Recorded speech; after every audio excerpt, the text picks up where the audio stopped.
नमस्कार दोस्तों, स्वागत है आपको हमारे YouTube चैनल सभी तरह की हिंदी कहानियाँ में।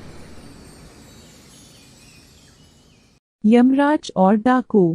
किसी जंगल में एक साधु अपनी तपस्या में लीन रहता था। वह हमेशा भगवान की भक्ति में मगन रहता था और वह सदा ही सत्य के मार्ग पर चलता था। उसी जंगल में एक डाकू भी रहता था जो हमेशा आने जाने वाले लोगों से लूटपाट किया करता था। साधु और डाकू दोनों की मृत्यु एक साथ ही हो जाती है। मृत्यु के बाद साधु और डाकू साथ साथ यमलोक पहुंचे।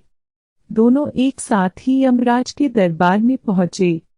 यमराज ने अपने बहीखातों में देखा और दोनों से कहा, यदि तुम दोनों अपने बारे में कुछ कहना चाहते हो तो कह सकते हो। डाकू अत्यंत विनम्र शब्दों में बोला, महाराज, मैंने जीवन भर पाप कर्म किए हैं। मैं बहुत बड़ा अपराधी हूँ। अतः आप जो दंड मेरे लिए तय करेंगे मुझे स्वीकार होगा। डाकू के चुप होते ही साधु बोला, महाराज, मैंने आजीवन तपस्या और भक्ति की है। मैं कभी असत्य के मार्ग पर नहीं चला।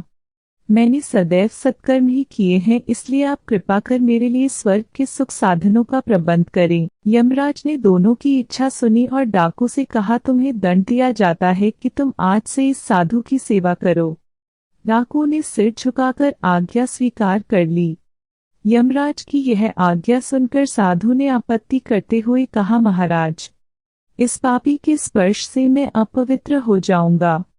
मेरी तपस्या तथा भक्ति का पुण्य निरर्थक हो जाएगा।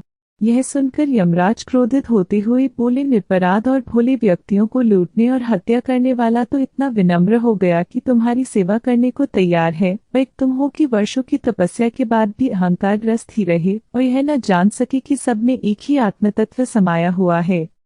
तुम्हारी तपस्या अधूरी है, अतः आज से तुम इस डाकू की सेवा करो।